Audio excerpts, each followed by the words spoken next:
नमस्कार मित्रांनो, स्वागत आहे तुमचं माझ्या यूट्यूब चॅनलमध्ये. तर आजच्या व्हिडिओचा तुम्ही टायटल बघितलंच असेल. पश्चिम रेल्वेमध्ये अप्रेंटिस पदासाठी 3,591 जागासाठी थेट भरती चालू झालेली आहे. त्याच्याबद्दल हा व्हिडिओ आहे आजचा. त्याचं क्रायटेरिया काय आहे, भरती कशी होणार आहे, फॉर्म कसा भरायचा आहे, हे सगळं आपण आज या व्हिडिओमध्ये बघणार आहोत. व्हिडिओ स्किप न करता तुम्ही संपूर्ण व्हिडिओ बघा. प्रथमतः तुम्ही चॅनलवरती नवीन असाल तर चॅनलला सबस्क्राईब करा. डिजिटल नोकरी ऑनलाईन सेवा यूट्यूबला तुम्ही सर्च करू शकता.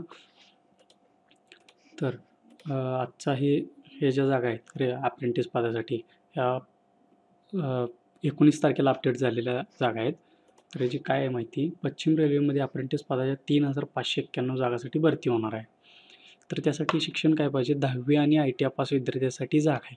म्हणजे तुमचं जर ITI असेल तर 10वीचे मार्क पाहिजे, मिनिमम 50% सर्वांना पाहिजे आणि ITIचे मार्क, ह्या दोन्हीचे मार्क मिळून मेरिट लिस्ट लागणार आहे आणि त्यामधून मग सिलेक्शन होणार आहे. टोटल पोस्ट किती आहेत, 3,591 पदं काय अप्रेंटिस प्रशिक्षणार्थीसाठी आहे. यामध्ये 17 पदं आहेत एकूण. Fitter, welder, turner, machinist, carpenter, painter, mechanic motor vehicle, COPA, electricians mechanic, wireman, refrigerator and AC mechanic, pipe fitter, plumber, draughtsman civil आणि स्टेनोग्राफर इंग्लिश. ही वेबसाईटवरती जाहिरात टाकलेली आहे, तुम्ही इथं बघू शकता. डिस्क्रिप्शनमध्ये लिंक पण मिळेल तुम्हाला आणि ह्याचा व्हिडिओ पण इथे मिळेल तुम्हाला. शैक्षणिक पात्रता 50% गुणाचं 10वी उत्तीर्ण पाहिजे आणि संबंधित ट्रेडमध्ये NCVT म्हणजे ITI पाहिजे. नोकरीचं ठिकाण पश्चिम रेल्वे महाराष्ट्रामध्ये राहणार आहे. जनरल आणि OBCसाठी 100 रुपये फी आहे. SC ST PWDसाठी फी नाही आहे. तर ही ऑफिशियल जाहिरात आहे, तुम्ही बघू शकता. क्लिक केल्यानंतर तुम्हाला अशी जाहिरात ओपन होईल. हे ऑफिशियल वेबसाईट आहे वेस्टर्न रेल्वेची आणि अर्ज करण्याची शेवटची तारीख 24 जून 2021 आहे, 5 वाजेपर्यंत. अप्लाय करायची लिंक इथं आहे. अजून अप्लाय चालू झालेलं नाही. अप्लाय हे 25 मेला चालू जाणार आहे. त्यामुळं आता हीच वेबसाईट ओपन होते. तर आपण प्रथमतः जाहिरात पाहूया काय आहे ती. ओपनिंग डेट 25/5/2021 रोजी. अप्रेंटिस डेटेड ही जाहिरात निघालेली आहे 18/5/2021ला आणि क्लोजिंग डेट आहे 24 जून 2021 रोजी. इम्पॉर्टंट इंस्ट्रक्शन काय आहेत बघू आपण. Please read all the instruction in this notification carefully and ensure that you are eligible to apply before filling the application form online. Detailed instruction for filling up online application are available on the RRC website. तुम्ही ह्या फॉर्मसाठी eligible आहात का नाही ह्यासाठी तुम्ही संपूर्ण ही notification अगोदर वाचायचे आणि त्यानंतरच ॲप्लिकेशन करायचं आहे. त्यामध्ये काय काय चेंजेस असतात, त्यामुळे तुम्ही डायरेक्ट अप्लाय करा आणि आधी नोटिफिकेशन पूर्ण समजल्यानंतरच मग अप्लाय करायचं आहे.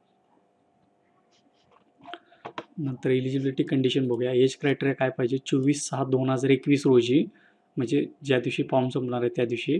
The applicant should have completed 15 years of age and should not have completed 24 years of age. म्हणजे तुम्ही 24/6/2021 रोजी 15 वर्षाच्या पुढे आणि 24 वर्षाच्या आत तुमचं वय पाहिजे. यात सूट आहे. SC ST OBCसाठी 5 वर्ष सूट आहे SC आणि STसाठी आणि OBCसाठी 3 वर्ष सूट आहे. म्हणजे 24 आणि 5 29 वयापर्यंत SCचा कॅन्डिडेट चालेल आणि 24 आणि 3 27 वयापर्यंत कास्टचा कॅन्डिडेट चालेल. नंतर पर्सन विथ डिसेबिलिटी म्हणजे अपंग जर कोण असेल तर त्यांच्यासाठी 10 वर्षाची सूट आहे. म्हणजे 24 + 10 34. एक सर्व्हिसमॅनसाठी पण इथं एज लिमिट 10 वर्ष त्यांनी सूट दिलेली आहे. नंतर कम्युनिटी कॅटेगरी इथं तारीख दिलेली आहे बघा. UR म्हणजे ओपनसाठी तारीख किती आहे, बॉर्न बिटवीन म्हणजे तुम्ही या तारखेपासून या तारखेपर्यंत जन्मलेला असावा. ओपनसाठी 1997 ते 24/7/2006 या दोन्हीमधील तुमची जन्मतारीख पाहिजे. म्हणजे 25/6/1997 नंतर आणि 24/7/2006च्या अगोदर. SCसाठी 25/6/92 ते 24/6/2006. STसाठी 25/6/92. OBCसाठी 25/6/94. PWD म्हणजे अपंग ओपन असेल तर 25/6/87. अपंग SC ST असेल तर अपंगाला 10 वर्ष सूट आहे आणि प्लस SC ST मध्ये असेल तर त्याला 5 वर्ष म्हणजे टोटल 15 वर्ष सूट भेटते. 25/6/82 आणि PWD OBCसाठी 25/6/84.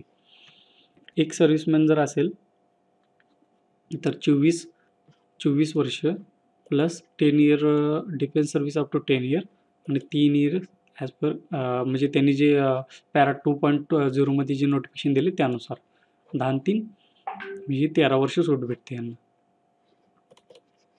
इसेन्शियल क्वालिफिकेशन बघूया. The applicant should have already pass the prescribed qualification on the date of issue of this notification. म्हणजे तुम्ही नोटिफिकेशनच्या अगोदर तुमचं क्वालिफिकेशन कंप्लीट पाहिजे आहे तुमचं. म्हणजे तुम्ही ITI आणि 10वी नोटिफिकेशन निघण्याच्या म्हणजे 18/5/2021 रोजी नोटिफिकेशन निघालेलं आहे. तर याच्या अगोदर तुमचं सर्व शिक्षण पूर्ण पाहिजे. तर त्यासाठी matriculate or 10th class in 10+2 examination system with minimum 50% marks in aggregate from recognised university. 10+2 system पाहिजे तुम्ही 10वीची. 10वीला तुम्हाला मिनिमम 50% मार्क पाहिजे. मार्कात काही सूट नाही. सर्वांना 50% लिमिट आहे. म्हणजे कुठल्याही कास्टचा असला तरी तुम्हाला 10वीला 50% पाहिजे. टेक्निकल क्वालिफिकेशनमध्ये ITI सर्टिफिकेट तुमच्याकडे पाहिजे. NCVT SCVT कंपल्सरी आहे. मग ITIचे किती मार्क आहेत ते काही सांगितलं नाही. फक्त 10वीला तुम्हाला 50% मार्क पाहिजे. ITIला किती पण असेल तर चालेल. आता ट्रेड बघूया. फिटर आहे, welder, gas and cutting, Turner आहे, मॅकॅनिस्ट आहे, कार्पेंटर, पेंटर. इथं असे टोटल 17 ट्रेड आहेत.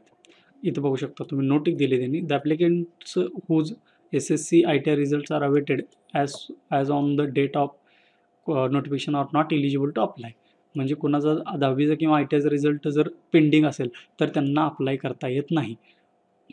म्हणजे कालची डेट 18/5/2021 रोजीच्या अगोदर तुम्ही सर्व गोष्टी पास पाहिजे. तुमच्याकडे मार्कशीट वगैरे पाहिजे. Engineering graduates and diploma holders not eligible. म्हणजे फक्त ह्या ITIसाठी आहे. Applicants ITI fail. मग ITI फेल झालेल्या विद्यार्थ्यासाठी पण नाही. पेमेंट ऑफ फीज बघूया. ॲप्लिकेशन फीज आपण बघूया मागं भेटल्यासारखी नॉन रिफंडेबल आहे, ₹100 आहे. No fees required to paid SC ST PWD and woman. महिलासाठी SC ST आणि अपंगासाठी फी नाही. SC ST मधील मुलं आणि मुली कोणालाही फी नाही यामध्ये. PWD कुठल्या पण कास्टचे असो त्यांना फी नाही आणि महिलांना पण फी नाही. तुम्हाला जे पेमेंट आहे ते ऑनलाईन पद्धतीनं भरायचं आहे. आता इथं सध्या फॉर्म भरायला चालू झालं नाही त्यामुळे मी काय फक्त तुम्हाला डिटेल देणार आहे. फॉर्मचे कसं फिलअप करायचं ते अजून आलेलं नाही आहे. Complete filling online application respect to RRC website. RRC वेबसाईटवरती लिंक भेटेल तुम्हाला थोड्या दिवसात. त्याच्यावर अप्लाय करायचं. फॉर्म आहे. मोड ऑफ सिलेक्शन बघूया आपण कसं सिलेक्शन होणार आहे. Selection of the eligible applicants from imparting training under the apprenticeship act 1961 will be based on the merit list which would be prepared taking the average of the percentage of marks obtained by the applicants in both matriculation and ITI examination giving equal weightage of both. म्हणजे दोन्हीला समान weightage देणार आहेत. तुमचं 10वीचं आणि ITIचे mark मिळून जेवढं तुमचे पर्सेंटेज होते त्यानुसार ते मेरिट लिस्ट लागणार आहे. In case of 2 applicants having the same marks, the applicants having older age will be prepared.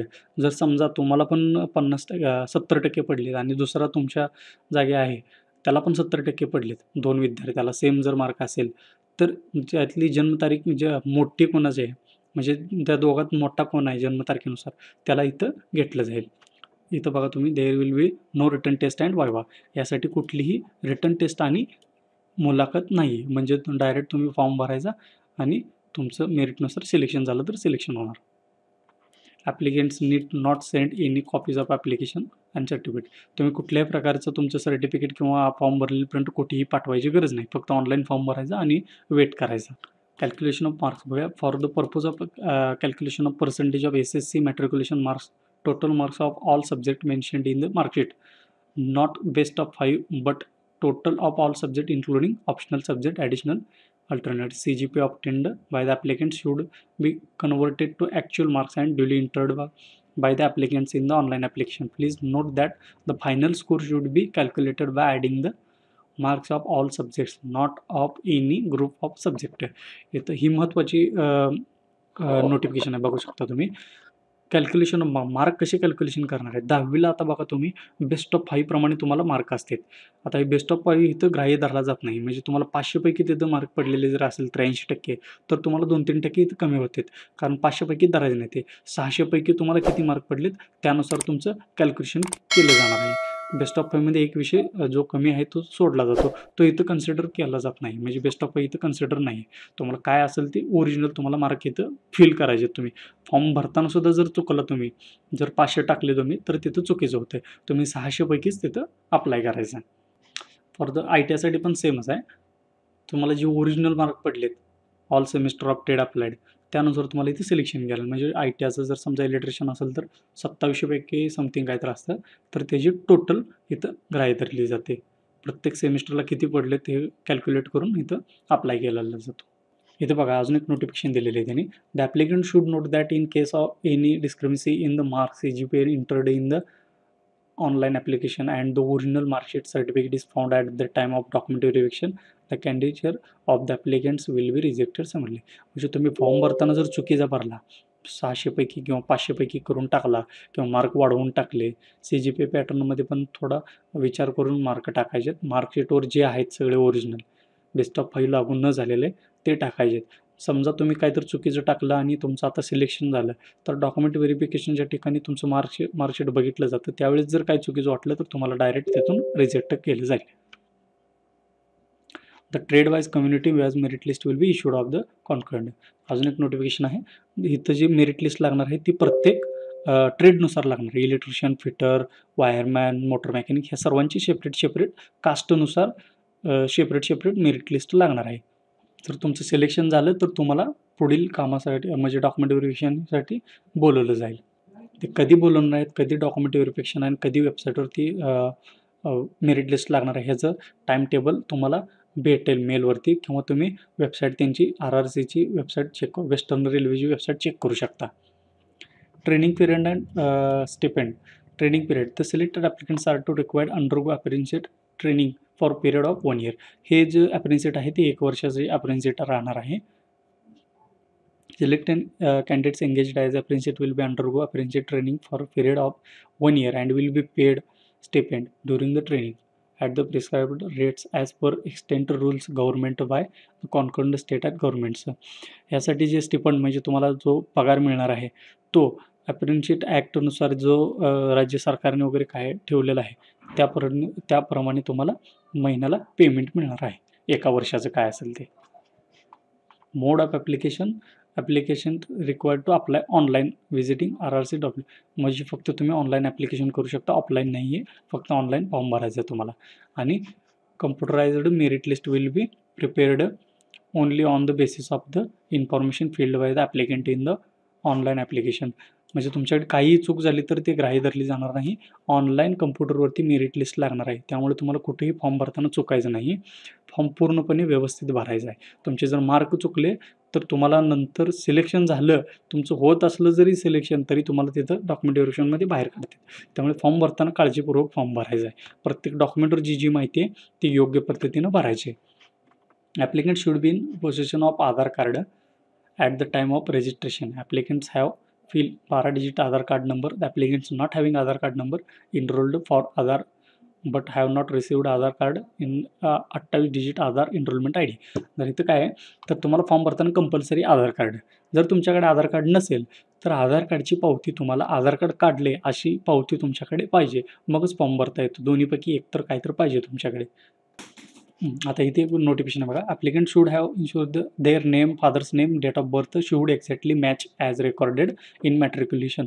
10वी प्रमाणे तुमचं नाव, वडिलांचं नाव, जन्मतारीख पाहिजे. एक गोष्ट लक्षात घ्या मित्रांनो, तुम्ही कुठलाही फॉर्म भरा, 10वीचं बोर्ड सर्टिफिकेट तुम्हाला मागितलं जातं, कारण त्याच्यावरती जी जन्मतारीख असते तीच फायनल केली जाते.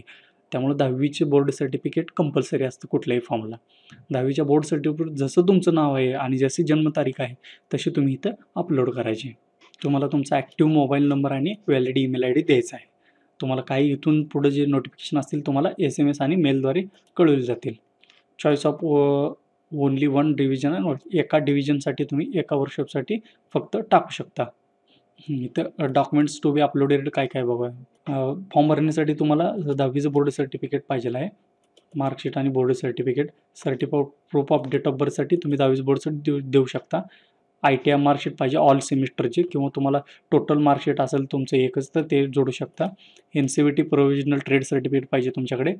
Caste certificate SC ST OBC applicant असेल तर कास्ट सर्टिफिकेट द्यायचं आहे. EWS असेल तर EWS द्यायचं आहे. डिसेबिलिटी तुम्ही अपंग असाल तर अपंगाचं सर्टिफिकेट द्यायचं आहे. एक सर्व्हिसमॅन असेल तर डिस्चार्ज आणि सर्व्हिस सर्टिफिकेट द्यायचं आहे तुम्हाला. ॲप्लिकंट रिक्वायर्ड फोटो, तुमचा एक सॉफ्ट कॉपी फोटो पाहिजे, कलर फोटोग्राफ आणि तुमची सही. जर तुमचं सर्टिफिकेट कुठलंही दुसऱ्या भाषेत असेल, म्हणजे इंग्लिश आणि हिंदी सोडून जर दुसऱ्या भाषेत असेल तर तुम्हाला ते ट्रान्सलेशन करून इंग्लिश आणि हिंदीमध्ये द्यावं लागते. आणि तुम्ही जे डॉक्युमेंट अपलोड करणार आहात त्याचे सेल्फ अटेस्टेड 2 कॉपी तुम्हाला डॉक्युमेंट व्हेरिफिकेशनच्या टायमाला द्यायचे. त्यामुळे डॉक्युमेंट अपलोड करताना नीट अपलोड करा, म्हणजे ते तिथं दिसले पाहिजे ऑनलाईन. आणि EWसाठी income and asset certificate uploaded by economically weaker section ते अपलोड करायचं तुम्ही. इथं बघू शकतो application without scanned image, invalid application rejection, application without scanned signature, without scanned photograph, असल्या गोष्टीमुळे तुमचा फॉर्म रिजेक्ट होऊ शकतो. तुम्ही फोटोमध्ये गॉगल घातलेला आहे, कॅप घातलेले आहे, असे फोटो चालत नसतात. Without proof of age, relevant certificate चुकलेलं आहे तुमचं, applicant without have valid community certificate, हे अशा पद्धतीने फॉर्म आहे. यात जागा किती आहेत ते आपण बघूया आता. Slots for the year of 2021-22. फिटरसाठी बघायचं स्लॉट 153 जागा आहेत. ओपनसाठी 63, 23, STसाठी 11, OBCसाठी 41, EWSसाठी 15, अशा टोटल 153. त्यातल्या एक सर्व्हिसमॅनसाठी 5 आहेत. लोअर डिव्हिजन म्हणजे आहे PWसाठी 2, हिअरिंग इम्पेअर्ड म्हणजे ऐकू न येणाऱ्यासाठी 2 आहेत आणि व्हिज्युअलसाठी 2 आहेत. अशा टोटल 6 जागा आहेत ह्यांच्यासाठी, अपंगासाठी. तर वेल्डर, कार्पेंटर, ही पूर्ण PDFची फाईल मी तुम्हाला डिस्क्रिप्शनच्या लिंकमध्ये देत आहे. नाहीतर वेबसाईटवरती तुम्ही इथे जाऊन इथून ऑफिशियल लिंकवरती जाऊन घेऊ शकता. डिपार्टमेंट इलेक्ट्रिशियन डिपार्टमेंट आहे, इंजिनिअरिंग डिपार्टमेंट आहे, प्रत्येक ह्याच्यात वेगवेगळ्या जागा आहेत. तुम्हाला एकच डिपार्टमेंट सिलेक्ट करायचं आहे. तुम्ही 2 जरी टाकले तर तुमचं सिलेक्शन एकाच ठिकाणी होणार आहे. आता हे वडोदराचं आहे. प्रत्येक ह्याच्यात भरपूर डिपार्टमेंट आहेत. अहमदाबादमध्ये मेकॅनिक डिपार्टमेंट आहे, इलेक्ट्रिशियन डिपार्टमेंट आहे, इंजिनिअरिंग डिपार्टमेंट आहे, पर्सनल डिपार्टमेंट आहे, ब्रिज अँड RTLM डिव्हिजन आहे, मेकॅनिक डिव्हिजन आहे. तुमच्या जवळचं जे डिव्हिजन आहे त्या डिव्हिजनला तुम्ही अप्लाय करायचं आहे. ही महालक्ष्मी वर्कशॉप आहे, हे प्रतापनगर वडोदरा, एवढ्या ठिकाणी ह्या जागा आहेत. Headquarter office. तर इथं तुम्ही जागा व्यवस्थित बघून व्यवस्थित अप्लाय करायचं आहे. तर अशा पद्धतीने पूर्ण नोटिफिकेशन आहे. हे फॉर्म जो आहे 25 तारखेला चालू होणार आहे. तर सध्या कुठलीही लिंक वगैरे दिलेली नाही आहे त्यांनी. तर अशा पद्धतीने हा फॉर्म पूर्ण भरायचा आहे. जर ज्यावेळेस लिंक चालू होईल त्यावेळेस मी अजून एक व्हिडिओ बनवेन कसा फॉर्म भरायचा आहे ते. सध्या तरी ही एवढी पूर्ण माहिती होती. जर तुम्हाला ही माहिती आवडली असेल तर तुम्ही व्हिडिओला लाईक करा, शेअर करा. ही व्हिडिओ जास्तीत जास्त विद्यार्थ्यापर्यंत पोहोचवा. फक्त 10वीच्या मार्कवरती आणि ITच्या मार्कवरती सिलेक्शन होणार आहे. रेल्वेमध्ये ॲप्रेन्सिट होणार आहे तुमची. तर त्यामुळे जास्तीत जास्त तुमच्या मित्रापर्यंत हा व्हिडिओ पोहोचवा. तुम्ही चॅनलवरती नवीन असाल तर चॅनलला सबस्क्राईब करा. असंच नवनवीन व्हिडिओ तुम्हाला मिळत राहतील. धन्यवाद.